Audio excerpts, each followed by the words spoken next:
تربیت کا اصول اہل علم نے بتایا ہے کہ 7 سال تک بچے کو سینے سے چمٹا کے رکھو. 7 سال سے لے کر 14 سال تک بچے کو غلام بنا کے رکھو. 14 سال سے لے کر 21 سال تک بچے کو دوست بنا کے رکھو. اس کے بعد 21 سال کے بعد ان کی تربیت مکمل ہو جائے گی. یہ 3 مراحل ہیں. پہلے 7 سال گود میں اٹھا کے رکھو، اور آج بھی بعض جگہ پہ، یہاں جاپان کے اندر اب انہوں نے اجازت دیا کہ 7 کے 8 سال کے بعد بچہ اسکول جائے گا.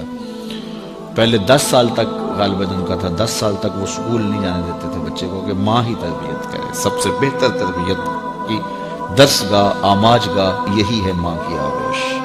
تو یہ جو 3 ساڑھے 3 سال کے بچوں کو ہم ماں اپنے سے دور کرنے کی کوشش کرتی ہے، نہیں، 7 سال بچے کو سینے سے چمٹا کے رکھے اور زیادہ وقت ماں دے، اور عمل سے سیکھتا ہے. اس لیے جب کوئی ماں باپ بن جائے تو اپنی عادتیں پرانی چھوڑ دیں اور اچھی عادتیں اختیار کرے، تاکہ وہ عادتیں اولاد کے اندر منتقل ہوں.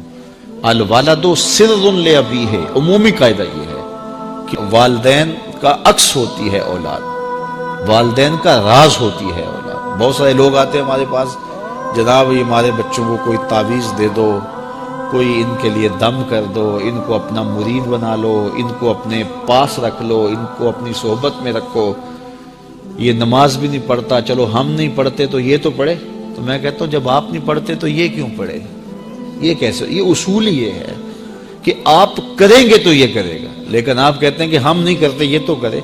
ایک چور بھی چاہتا ہے کہ میرا بیٹا ولی ہو. جس طرح آپ ماحول فراہم کریں گے اس طرح کا جو ہے وہ عکس آپ کا اولاد ہوگی.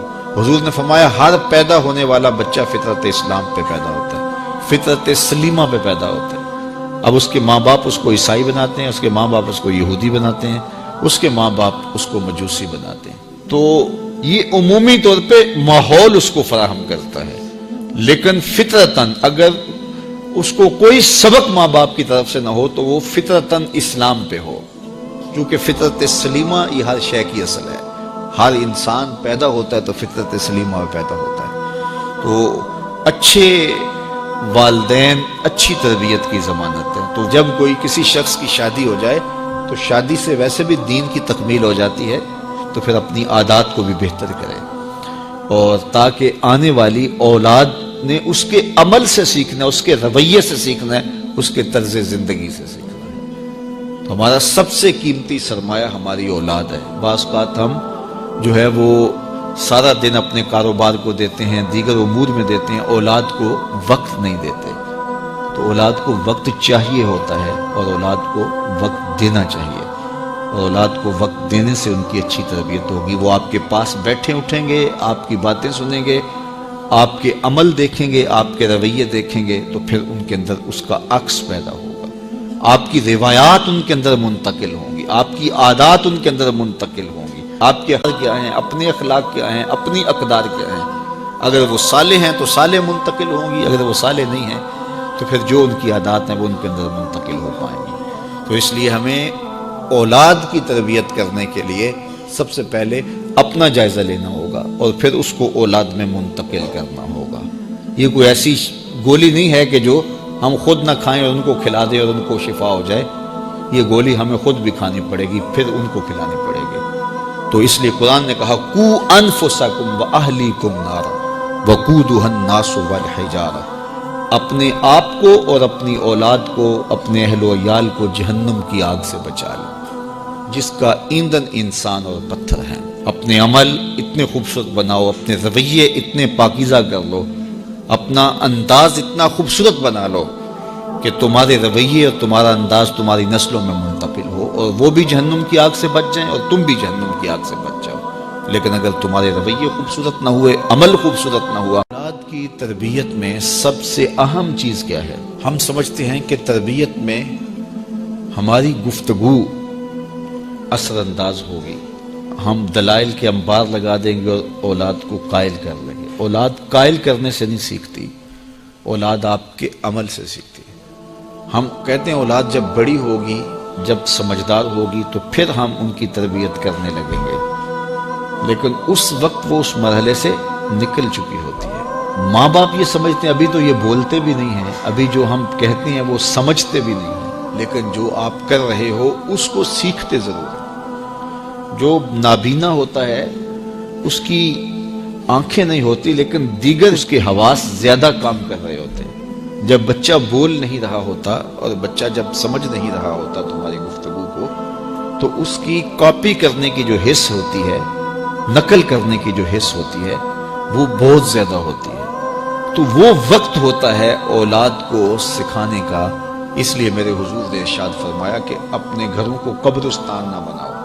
یعنی جس طرح قبرستان میں کبھی نماز نہیں پڑھی جاتی، تو تمہارے گھر کے اندر نماز نہ پڑھی جا رہی ہو تو بچے کہیں گے اور خود مصلی پہ کھڑا ہونا شروع ہوں گے۔ ابتداً وہ یوں ہی مصلی پہ آئیں گے۔ امام غزالی فرماتے ہیں ہر عمل پہلے ریا ہوتا ہے، پھر عادت بنتی ہے، پھر عبادت بنتی ہے۔ تو پہلے وہ ویسے ہی دکھلاوے کے لیے مصلی پہ آئیں گے، پھر آہستہ آہستہ ان کی عادت بنے گی، پھر اس کے بعد وہ عبادت بن جائے گی۔ اور فرمایا گیا 7 سال کا بچہ، اس کو ترغیب دو نماز کی۔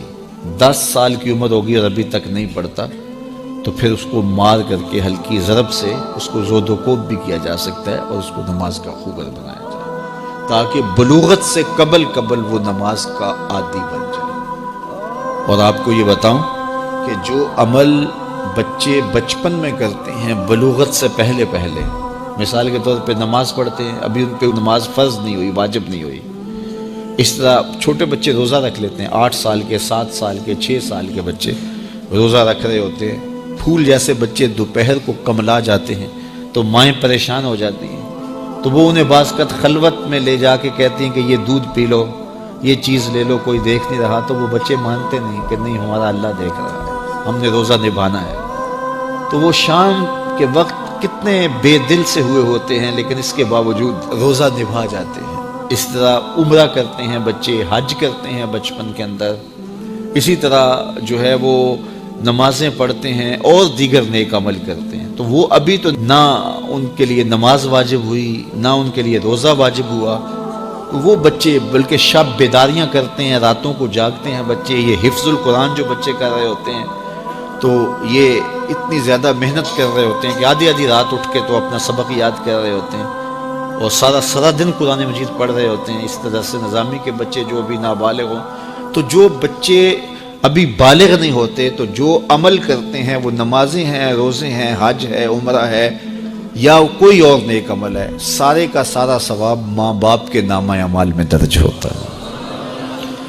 اب مجھے بتاؤ، چھوٹا بچہ جب روزہ رکھتا ہے اور کمزوری کے باوجود وہ شام تک روزہ لے جاتا ہے، اور پھر اس وقت جب روزہ افطار کرتا ہے سارے دن کی بھوک اور پیاس کاٹ کے، تو مجھے بتاؤ کہ ان کا رب کتنا خوش ہوتا ہوگا۔